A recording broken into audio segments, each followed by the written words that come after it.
সারদা পাঠশালার তরফ থেকে প্রত্যেক ছাত্রছাত্রীকে জানাই আন্তরিক প্রীতি এবং শুভেচ্ছা। বড় উৎসব, বাঙালির বড় উৎসব দুর্গা উৎসব শেষ হলো। তোমরা প্রত্যেকেই নিশ্চয়ই তাতে অংশগ্রহণ করেছো এবং আনন্দ উপভোগ করেছো, কিন্তু খুব বেশি দিন তো আনন্দের সমারোহকে টেনে নিয়ে গেলে হবে না, কারণ তোমাদের সামনেই পরীক্ষা, হাতে মাত্র সামান্য সময়। তাই তোমরা অতি দ্রুত প্রস্তুত হওয়ার চেষ্টা করো। ক্লাস 12-এ যারা পড়ছো 4 নম্বর সেমিস্টারে, তাদের মানিক বন্দ্যোপাধ্যায় রচিত যে হলুদ পোড়া গল্পখানি সম্পর্কে আমি ইতিপূর্বে একখানি ভিডিও করেছিলাম। সেই ভিডিও নিশ্চয়ই তোমরা দেখেছো এবং অনেকেই আমাকে জানিয়েছে যে অতি দ্রুত যাতে একটা সাজেশান তৈরি করে দিতে পারি। এখন এইটা বলবো যে বাংলা ভাষা এবং সাহিত্য বিষয়ে পাঠ করতে গেলে ঠিকঠাক সাজেস্টিভ ব্যাপারটা কিন্তু হয় না। কারণ যারা বলে এইটাই সাজেশান, এটাই পড়বে, এটাই ইত্যাদি, আমি জানি না তাদের কথাটা সত্য হয়। তবে আমি এইটুকু বলবো যে একটা পাঠ্য পড়ার পর সেই পাঠ্য থেকে বেশ কিছু প্রশ্ন তুলে ধরা যেতে পারে, যে প্রশ্নগুলো করলে তোমরা সেগুলো সরাসরি যদি পাও তো ভালোই, নাও যদি পাও অন্য প্রশ্নকেও যদি বুঝে ফেলতে পারো, তাহলে ওই উত্তরের মধ্যে থেকেই তোমরা যথাযথ উত্তরটি লিখতে পারবে। যাই হোক, আমি চেষ্টা করব বেশ কতগুলো প্রশ্ন তোমাদের সামনে উত্থাপন করে, যাতে তোমরা পরীক্ষার সময় সেই ধরনের বা সেই প্রশ্নটিই কমন পাও, ওখানে তার চেষ্টা চালাবো। কিন্তু আমি এটা বলবো না 100% একদম সত্য, এটাই তোমাদের সাজেশন, এই কথা বলে আমি তোমাদের ভ্রান্তিতে নিয়ে যেতে পারবো না। তো যাই হোক, তোমাদের বুঝিয়ে দেওয়ার চেষ্টা করব, তোমাদের শিখিয়ে দেওয়ার চেষ্টা করব, তোমরা পরীক্ষার হলে সবাই সফল হবে, এটাই আমার একান্ত কামনা। এখন আসি আমি বিষয়বস্তুর মধ্যে। এই হলুদ পোড়া গল্পখানি যে আমি তোমাদের আলোচনা করেছিলাম, গল্পের বিষয়বস্তু এবং দুখানি প্রশ্নের উত্তর সম্পর্কেও বলেছিলাম। আজকে আমি বলবো 3 নম্বর প্রশ্ন, মানে 3-এর দাগের প্রশ্ন। কি প্রশ্ন?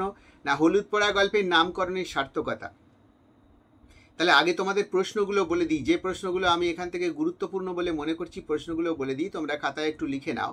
3-এর দাগের প্রশ্ন, সেটা হচ্ছে হলুদ পোড়া গল্পের নামকরণের সার্থকতা। তারপরে প্রশ্ন হচ্ছে ছোট গল্প হিসেবে কতখানি সার্থক হয়েছে, এই একটা প্রশ্ন।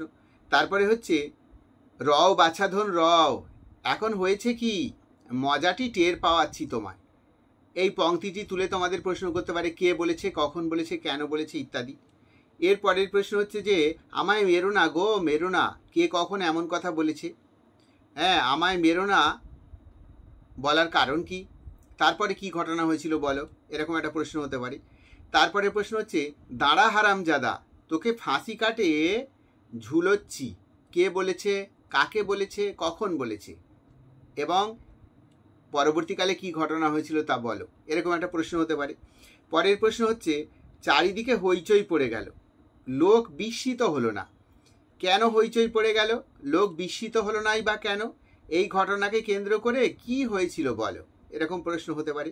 পরের প্রশ্ন হচ্ছে দুটো খুনের মধ্যে কি কোনো যোগাযোগ আছে, এখন এরকম ভাবনা কাদের মধ্যে হয়েছিল, দুটো খুনের মধ্যে কি কোনো যোগাযোগ আছে, এটা একটা পংক্তি লাইন তোলা আছে, এই থেকে প্রশ্ন হতে পারে এমন ভাবনা কাদের হয়েছিল, দুটো খুনের বিবরণ দাও, কোনো যোগ খুঁজে পাওয়া গিয়েছিল কি, এ একটা প্রশ্ন। পরের প্রশ্ন হচ্ছে বলাই চক্রবর্তীর মৃত্যুর পর সম্পত্তি পেল কে, এই প্রশ্নের সঙ্গে যুক্ত কাকার মৃত্যুতে তার প্রতিক্রিয়া কি হয়েছিল, বা বলাই চক্রবর্তীর মৃত্যুতে তার প্রতিক্রিয়া কি হয়েছিল, আর তার স্ত্রীর কি ঘটনা ঘটেছিল তা লেখো, এটা একটা প্রশ্ন হতে পারে। পরের প্রশ্ন হচ্ছে আমাদের হলুদ পোড়া গল্পে কুসংস্কার কতটা মাথা উঁচু করে দাঁড়িয়েছে তা তুমি নিজের ভাষায় ব্যক্ত করো। এটা আমি মনে করি এই গল্পের সর্বোচ্চ এবং সর্বপ্রধান প্রশ্ন। এই প্রশ্নটা অবশ্যই হওয়া উচিত এবং এই প্রশ্নটার উত্তর সকলের জানা উচিত। পরের প্রশ্ন হচ্ছে যে কুঞ্জ গুণিন অশুভ আত্মা তাড়াতে কোন কোন ব্যবস্থা করেছিল। কুঞ্জ একটা গুণিন, তোমরা জানো, ডাক্তারে ডাকা হয়েছিল এবং তার সঙ্গে কুঞ্জ গুণিনকে ডাকা হয়েছিল। তো সে এই অশুভ আত্মাকে তাড়ানোর জন্য কি কি ব্যবস্থা করেছিল তার একটা বিবরণ। তোমরা গল্পের পাঠ্যের মধ্যে দেখবে এর সম্পূর্ণ বিবরণ কি সুন্দর রয়েছে, তোমরা নিজের ভাষায় যদি লিখতে পারো তাহলেই চলবে। পরের প্রশ্ন হচ্ছে আমি শুভ্রা গো শুভ্রা, কে বলেছে এমন, কখন এমন বলেছে, তারপরে কি হলো। তারপরে প্রশ্ন কুঞ্জ অন্য একটি প্রক্রিয়ার আয়োজন করেছিল, কিন্তু কৈলাস ডাক্তার এসে পড়ায় আর সে সুযোগ পেল না, কৈলাস ডাক্তারের বাহ্যিক বিবরণ দাও, অর্থাৎ কৈলাস ডাক্তারকে কেমন দেখতে, কেমন পোশাক, কেমন তার ইত্যাদি বিবরণ রয়েছে গল্পের মধ্যে, সেটা বলতে বলা হয়েছে। দেখবে 2-2.5 লাইনের মধ্যে উত্তরটা রয়েছে। আর তারপরে প্রশ্ন হচ্ছে সে এসে কি করলো, অর্থাৎ এই যে কৈলাস ডাক্তার এলো, এসে সে কি করলো, তারপরে সে একটা ব্যবস্থাপনা করেছিল, সেই ব্যবস্থাপনাটা নিজের ভাষায় লিখবে। এর পরের প্রশ্ন হচ্ছে ব্যাখ্যাটা দেওয়া উচিত ছিল কুঞ্জগুণীর। কোন ব্যাখ্যা, সে ব্যাখ্যা দিয়েছিল কে এবং ব্যাখ্যাটি কি তা লেখো। তারপরের প্রশ্ন হচ্ছে দামিনীর মুখ থেকে মৃত শুভ্রার মন্তব্য প্রকাশ পেতে শুভ্রার দাদা ধীরেন এবং তার পরিবারে কেমন প্রতিক্রিয়া দেখা দিয়েছিল তা নিজের ভাষায় লেখো। আপাতত আমার এই প্রশ্নটার দাগ নাম্বার হলো 16, অর্থাৎ আগের দিনে 2টো বাদ দিলে তাহলে আজকে আমি 14টা প্রশ্নের কথা তোমাদের এই গল্প থেকে বললাম। তোমরা হয়তো শুনেই ভাববে ওরে বাপরে এত প্রশ্ন, না এত প্রশ্ন কিন্তু হলেও উত্তরটা কিন্তু এত নয়। তোমরা একটু ভেবে দেখবে ঠান্ডা মাথায়, অনেক উত্তরের সাথে অনেক উত্তরের মিল রয়েছে, শুধু প্রশ্নগুলো আলাদা আলাদা অ্যাঙ্গেল থেকে হওয়া সম্ভব, সেই সম্ভাবনাটাই আমি এখানে বলবার চেষ্টা করেছি। যাই হোক, আমি এবার চলে আসি 1-2টো প্রশ্নের উত্তর তোমরা কেমন করে লিখবে গুছিয়ে সেই কথা বলতে।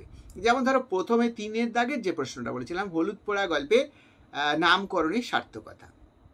তোমরা এই রকম ধরনের উত্তর লিখতে গেলে, নামকরণের উত্তর লিখতে গেলে প্রথমেই এটা লিখবে, পয়েন্ট লিখবে একটা নামকরণ বলে, সেই পয়েন্টের মধ্যে বিবরণটা লিখবে যে কোনো পৃথিবীতে যে কোনো বিষয় বস্তু একটা নাম থাকে, নাম বিনা আমরা কাউকেই চিনতে পারি না, তার পরিচয় উদ্ঘাটন করতে গেলে নামের প্রয়োজন হয়। সুতরাং সাহিত্যের ক্ষেত্রেও এই কথাটি প্রযোজ্য। তাই আমরা প্রত্যেক সাহিত্যেরই একটা নাম থাকতে দেখতে পাই। তো সেই নামের কারণে আমরা আলোচ্য যে গল্পটির আলোচনা করব। আচ্ছা, আর একটা কথা বলে দিয়ে যাই তোমাদের, নামকরণের প্রশ্ন পড়লে কিন্তু এখন গল্পের নাম কেউ বলবে না।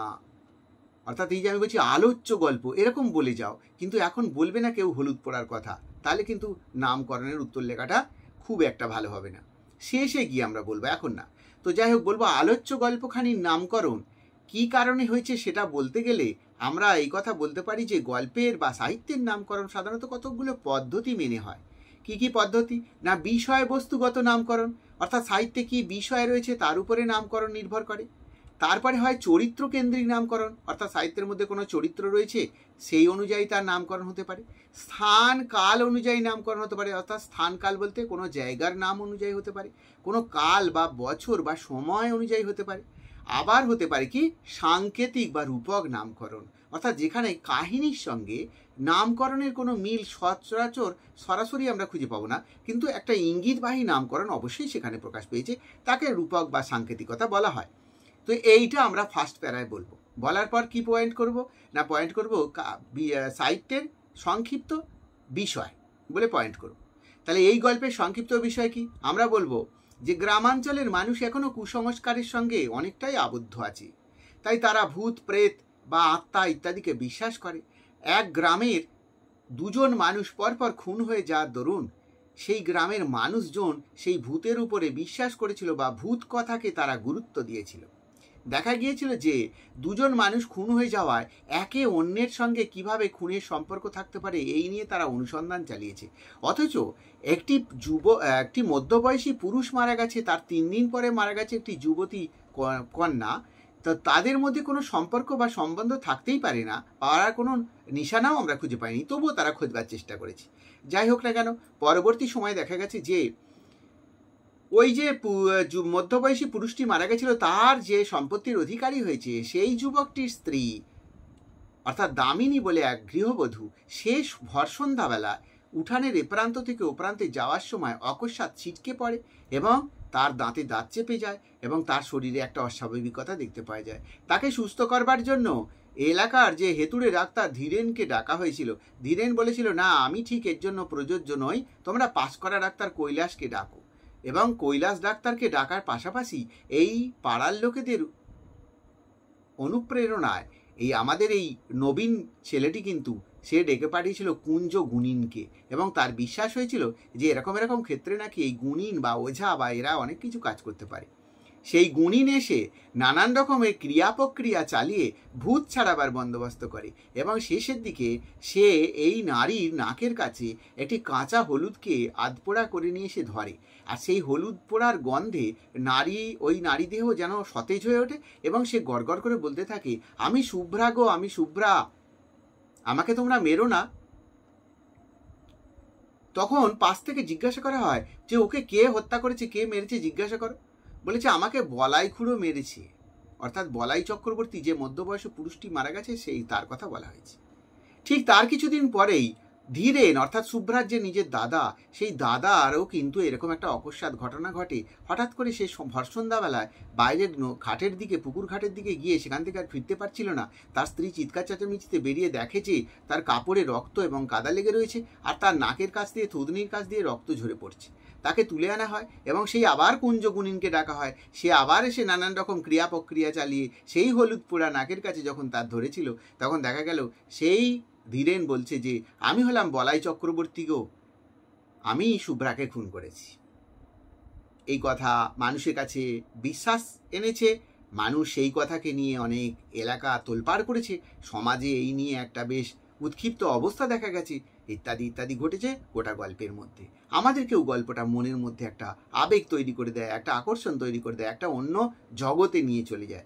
অর্থাৎ এখানে আমরা সম্পূর্ণ দেখলাম একটা জিনিসের কারুকার্য কিন্তু একটা মানুষের মনকে ঘুরিয়ে ফেলেছে। সেটা হলো ওই হলুদ, কাঁচা হলুদকে আগুনে পুড়িয়ে মানে যাকে ভৌতিকতার মধ্যে যে আছে বলে মনে করা হচ্ছে, তার নাকের কাছে বা তার শ্বাস নেওয়ার জায়গায় ধরা, এবং সে যখন ওটা নাসারন্ধ দিয়ে সেই গন্ধকে প্রবেশ করাচ্ছে শরীরে, তখনই যেন সে গড়গড় করে সব কিছু বলে ফেলছে। এইটা আমরা গল্পের বিষয়বস্তুটা বলে ফেললাম। বলার পরে পরের প্যারায় আমরা গিয়ে বলবো যে নামকরণের সার্থকতা। সুতরাং সমগ্র গল্পের বিষয়বস্তুতে আমরা দেখলাম যা ঘটেছে সবের মধ্যে একটা প্রেতাত্মা, ভৌতিক আত্মা ইত্যাদি ইত্যাদির গল্প রয়েছে, এবং সেইখানে সেই গল্পের মধ্যে যে জিনিসটা স্থান পেয়েছে সেটা হলো পোড়া হলুদকে নাসারন্ধের কাছে ধরে একটা অন্য আবেগ তৈরি করানোর প্রক্রিয়া। সেই জন্য গল্পখানির নামকরণ ওই পোড়া হলুদকে কেন্দ্র করে হলুদ পোড়া বলে গল্পকার মানিক বন্দ্যোপাধ্যায় চিহ্নিত করেছেন। সেদিক থেকে আমরা গল্পের নামকরণটি বেশ চমকপ্রদ বলে মনে করেছি, এবং গল্পের নামকরণটি তাৎপর্যপূর্ণ হয়েছে বলে আমরা মনে করেছি। কারণ এই গল্পটি যারাই পড়ে প্রথম, তখনই নামটা দেখে সবাই চমকে যায়, হলুদ পোড়া, এ আবার কেমন বিষয়, দেখি গল্পটার মধ্যে কি আছে। সুতরাং যে গল্পের কাহিনী পাঠ করবার জন্য পাঠককে নামকরণটাই কেবল আকর্ষণ করতে পারে, সেই গল্পের নামকরণ যে সার্থক নয় একথা আমরা বলতে পারি না। গল্পের নামকরণ যথেষ্ট সার্থক এবং তাৎপর্যবাহী, গল্পের কাহিনীর সঙ্গে এর যথেষ্ট মিল রয়েছে। সুতরাং বিষয় কেন্দ্রিক নামকরণ বা অল্প সাংকেতিকতা যুক্ত রয়েছে সেরকম ধরনের একটা নামকরণ সার্থক হয়েছে বলে আমরা উল্লেখ করতে পারি। তাহলে গল্পের উত্তরে এরকমভাবে তোমরা লিখতে পারো। এইভাবে তোমাদের প্রত্যেকটা প্রশ্নের আমি আলোচনা করে দিতে পারি। তোমরা সেই প্রত্যেকটা প্রশ্নের আলোচনার মধ্যে দিয়ে নিজেরা শুধু শুনলে যদি একাধিকবার শোনো, হয়তো একবার শুনে রপ্ত করতে পারবে না, একের অধিকবার যদি শোনো, আর আমি তোমাদের বোঝাতে গিয়ে হয়তো 2-4টে কথা বাড়তি কিছু বলছি, সেগুলোকে যদি তোমরা বাদ দিয়ে মূল কথাটা আমি যেটা বলতে চেয়েছি উত্তরের জন্য, সেটাকে যদি তোমরা সাজিয়ে গুছিয়ে লেখো, তাহলে দেখবে তোমাদের উত্তর অতি সহজে হয়ে যাচ্ছে। তোমাদের পড়াশোনার জন্য খুব বেশি চাপ নিতে হচ্ছে না, এবং একটা গল্পের জন্য এতগুলো প্রশ্ন কিভাবে করব এটাও তোমাদের ভাবতে হচ্ছে না। পরের প্রশ্ন যদি একটা বলতে বলে ছোট গল্প হিসেবে সার্থকতা, তাহলে আমরা জানি যে আমরা এরকম রবীন্দ্রনাথের ছোট গল্পের সম্পর্কে যে বক্তব্য, বর্ষা যাপন কবিতায় যে বক্তব্য প্রকাশ পেয়েছিল, সেই বক্তব্য অনুযায়ী বলতে পারি ছোট প্রাণ, ছোট ব্যথা, ছোট ছোট দুঃখ কথা, নিতান্তই সহজ সরল, এরকম কথাগুলো আমরা বলতে পারি বা শুনতে পাই, বারবার বিভিন্ন জায়গা থেকে ধ্বনিত হয়। সেই অনুযায়ী আমরা বলতে পারি ছোট গল্পের কতগুলো বৈশিষ্ট্য রয়েছে। তোমরা এখানে বলবে ছোট গল্পের বৈশিষ্ট্য। এবার আমি এই প্রত্যেকটা পয়েন্টের ব্যাখ্যা করে যাব। তোমরা এটা প্রথম প্যারায় লিখেছিলে, এবার প্রত্যেকটা পয়েন্টে তোমাদের ব্যাখ্যা করে দিয়ে যাব কি কি পয়েন্টগুলোর মধ্যে থাকা উচিত। প্রথমে আমি বলেছি কাহিনী সংক্ষিপ্ত হবে।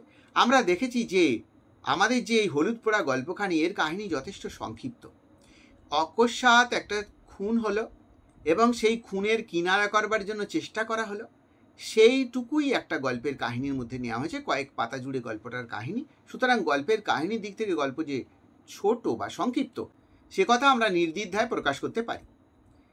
পরেরটা আমরা যেটা বলবো, ছোট গল্পের মধ্যে আমাদের যেটা থাকে একমুখীনতা। আমরা এই গল্পের মধ্যে দেখেছি একমুখী একটা বিষয়বস্তু, অর্থাৎ গ্রামের মধ্যে খুন হয়েছে, খুন হওয়ার পর মানুষে মানুষে নানান সলা পরামর্শ, কানের কাছে ফিসফিসানি, নানান রকম সন্দেহ, নানান রকম চিন্তাভাবনা বা আড়ষ্টতা দেখতে পাওয়া গেছে, কুসংস্কারের হাতছানি দেখতে পাওয়া গেছে। অবশেষে গ্রামের মধ্যেই একটা প্রতিক্রিয়া ঘটেছে। প্রতিক্রিয়াটি হলো একটি গৃহবধূ সন্ধ্যাকালীন সময়ে উঠানের মধ্যে ছিটকে পড়ে যায়। তার জন্য তাকে ওঝা ডেকে নিয়ে এসে বা গুণিন ডেকে নিয়ে এসে তার ভূত ছাড়ানোর বন্দোবস্ত করা হয় এবং তার মুখ থেকে বেরিয়ে যায় যে ইতিপূর্বে খুন হয়েছে তার নিজের বক্তব্য। এই সমস্ত বিষয়গুলি হয়ে যাওয়ার পর শেষকালে গিয়ে দেখা যায় আরেকটি পুরুষকে এরকম একটা বিষয়বস্তুর মধ্যে অন্তর্ভুক্ত হতে এবং তার মুখ থেকেও প্রকাশ পায় যে পুরুষটি খুন হয়েছে ইতিপূর্বে তার মুখের বক্তব্য। এরকম একটা কাহিনী নিয়ে গল্পটা শুরু হয়েছে, গল্পটা শেষ হয়েছে। সুতরাং একমুখী একটা কাহিনী। এখানে কিন্তু ওই গ্রামের মানুষের জীবিকা কী বা ইত্যাদি ইত্যাদি কোনো কথাই কিন্তু কিছু বলা নেই, শুধু একটাই কথা, ভৌতিকতার কথা। সুতরাং গল্পটি একমুখী, এ কথা আমরা বলতে পারি। তারপরের পয়েন্টে যেটা বলেছিলাম আমি, স্বল্প চরিত্র। ছোট গল্পে অবশ্যই কম চরিত্রের প্রয়োজন। আমরাও এখানে মাত্র কয়েকটা চরিত্র দেখতে পেয়েছি। সেখানে দেখতে পেয়েছি দুজন খুন হয়েছে, তাদের নাম দেখতে পেয়েছি, তাদের পরিবারের 2-4 জন করে দেখতে পেয়েছি। যেমন শুভ্রার বাড়িতে আমরা দেখতে পেয়েছি তার দাদা ধীরেন, তার দাদার স্ত্রী শান্তি। আবার আমরা ওখানে দেখতে পেয়েছি যে আমরা বলাই চক্রবর্তী যে মারা গেছে বা খুন হয়েছে তার বাড়িতে তার ভাইপো এসেছে নবীন, তার স্ত্রী এসেছে দামিনী, ইত্যাদি কয়েকজন মাত্র চরিত্র আমরা এই গল্পের কাহিনীতে দেখেছি। সুতরাং সেদিক থেকেও গল্পের সার্থকতা রয়েছে। পরের পয়েন্টে আমরা যেটা বলবো যে কাহিনী উপকাহিনী থাকবে না। কাহিনী উপকাহিনী বলতে তোমরা দেখবে মেগা সিরিয়াল যখন তোমরা দেখবে একটা ঘটনা ঘটতে ঘটতে কোথা থেকে কতজন চলে এলো, কোথা থেকে আবার একটা কি ঘটনা ঘটে গেল, আবার কি একটা চলে গেল, এগুলো হচ্ছে কাহিনী উপকাহিনী শাখা কাহিনী। অর্থাৎ একটা মূল কাহিনীর পাশে যেমন মূল নদীর পাশে উপনদী শাখা নদী থাকে, তেমনি এখানেও কিন্তু কোনো উপকাহিনী শাখা কাহিনী নেই। কারণ নবীন, বলাই চক্রবর্তীর ভাইপো নবীন কলকাতা কোথায় কাজ করতো, চাকরি করতো, কত টাকা মাইনে পেতো এইটুকু বলা আছে, কিন্তু তার জীবন জীবিকা কেমন, তার সন্তান কটা, সে সেখানে কেমনভাবে থাকতো ইত্যাদি কথা কিন্তু বলা নেই। বেশি কোনো কথা বলা হবে না, শুধু মূল যে উদ্দেশ্যটা নিয়ে গল্প রচনা করা হচ্ছে তার কথাকেই বলতে বলতে আগিয়ে যাওয়া হবে। এখানেও তাই হয়েছে। সুতরাং আমরা বলতে পারি ছোট গল্পের সার্থকতা রয়েছে। আর বলেছিলাম আমি ক্লাইম্যাক্স বা শীর্ষবিন্দু। আমরা ছোট গল্প পড়তে গিয়ে যদি অকস্মাৎ চমকে যাই, এ বাবা এ কি হলো, তখনই কিন্তু জানবে ক্লাইম্যাক্স। এই ক্লাইম্যাক্সের আবশ্যকতা রয়েছে, না হলে ছোট গল্প সার্থক হয় না। আমরা এই গল্পেও ক্লাইম্যাক্স দেখতে পেয়েছি কোথায়, যখন আমরা দেখতে পাই যে দামিনীর মুখ থেকে হঠাৎ করে বেরোচ্ছে, আমি শুভ্রা গো শুভ্রা, আমাকে তোমরা মেরো না, এই কথাটা যখন সে বলছে তখন আমরা সবাই চমকে গেছি। যত ওখানে উপস্থিত ব্যক্তিবর্গ মজা দেখতে এসেছিল বা ওঝার ওই কারুকার্য দেখতে এসেছিল সবাই চমকে গেছে, আমরা পাঠকরাও পড়ে চমকে যাই, একই কাণ্ড। এটাই ক্লাইম্যাক্স। এবং আরও ক্লাইম্যাক্স দেখতে পেয়েছি যখন ধীরেন বলেছে যে আমি হলাম বলাই চক্রবর্তী ইত্যাদি, সেখানেও একটা ক্লাইম্যাক্স দেখতে পেয়েছি। এইভাবে ক্লাইম্যাক্সের মধ্যে দিয়ে গল্পটা প্রতিষ্ঠা পেয়েছে। সুতরাং সেটা ছোট গল্পে সার্থকতা লাভ করেছে। আর শেষকালে গিয়ে আমরা বলবো উপসংহার বা প্রতীতিতে গিয়ে বলবো প্রতীতি শেষ হইয়া হইল না শেষ। ছোট গল্পে এমন একটা বিষয়বস্তু যেখানে গল্পের কাহিনী গল্পকার শেষ করে দিয়েছেন, কিন্তু আমাদের মন থেকে কোনো মতেই বিদায় নিতে পারছে না। আমাদের যেন মনে হচ্ছে এরপরে কি হলো, কেমন হলো, কি কেন জানালেন না উনি, লেখক তো জানাতেই পারতেন, আমাদের যেন গল্পটা মনে হলো না ঠিকঠাক হলো ইত্যাদি ইত্যাদি। এই মনে অস্বস্তি হওয়াটাই হচ্ছে প্রতীতি। ছোট গল্পে এই বৈশিষ্ট্য অবশ্যই থাকতে হবে। কোনোদিনই ছোট গল্পে শেষকালে মিল ঘটিয়ে দিয়ে শেষ করা হয় না। অকস্মাৎ একটা জায়গায় নিয়ে এসে পাঠকের উদ্দেশ্যে ছেড়ে দেওয়া হয়, তারা কি সিদ্ধান্ত নিচ্ছে, তারা কি মন্তব্য করছে এবং গল্পের উপসংহার কি জায়গায় গিয়ে থামতে পারে তারা সেটা নির্বাচন করবে। এই বলে গল্পখানি রচিত হয়েছে। সুতরাং সর্বদিক থেকে গল্পখানি যে সার্থকতা পেয়েছে ছোট গল্প হিসেবে, সে কথা আমরা বলতে পারি। আমরা বাকি প্রশ্নগুলোও রইল এখানে, তোমরা সেই প্রশ্নগুলোর উত্তর করতে পারলে ভালো। তোমাদের যদি কোনো প্রশ্নের উত্তর প্রয়োজন হয়, একটা প্রশ্নের জন্য তোমরা আমাকে জানাতে পারো যে কোনো প্রশ্নের উত্তর জানিয়ে দেওয়ার জন্য বা ভিডিও করে দেওয়ার জন্য, আমি অবশ্যই চেষ্টা করব। আর একটা কথা বলে রাখি, তোমাদের যদি কারো মনে হয় এইরকমভাবে তোমরা বিষয়বস্তুগুলোকে শিখে নিতে চাও, আমি আবারও বললাম পার ক্লাস অর্থাৎ সপ্তাহে একটা ক্লাস মাত্র 10 টাকা, অর্থাৎ মাসে যদি 4টে বা 5টা সপ্তাহ হয় 40 বা 50 টাকার বিনিময়ে তোমরা আমার বাংলা ক্লাস করতে পারো। আমি তোমাদের বুঝিয়ে শিখিয়ে যে জায়গায় নিয়ে যাব, তাতে করে তোমাদের পড়াশোনাটা কম থাকলেও তোমরা কিন্তু সুন্দরভাবে উত্তর লেখার পদ্ধতি শিখতে পারবে এবং সহজে তোমরা উত্তরের সমাধান করতে পারবে। এই অল্প সময়ের মধ্যে তোমাদের সমাধান করবার একটা বিশেষ উপায় আমি বললাম। এবার তোমাদের যদি প্রয়োজন হয় আমার স্ক্রিনে দেওয়া হোয়াটসঅ্যাপ নাম্বারে তোমরা আমার সঙ্গে যোগাযোগ করো। আমার হোয়াটসঅ্যাপে অলরেডি অনেক ছাত্রছাত্রী যোগাযোগ করেছে এবং তারা ক্লাস করছে। তোমাদেরও প্রয়োজন থাকলে তোমরা যোগাযোগ করতে পারো। একদম অল্প পারিশ্রমিকে তোমাদেরকে আমি এই সাহায্যের হাত বাড়িয়ে দেবো, এই বলে প্রতিশ্রুতি করলাম। আজকের ভিডিও এখানে শেষ করছি।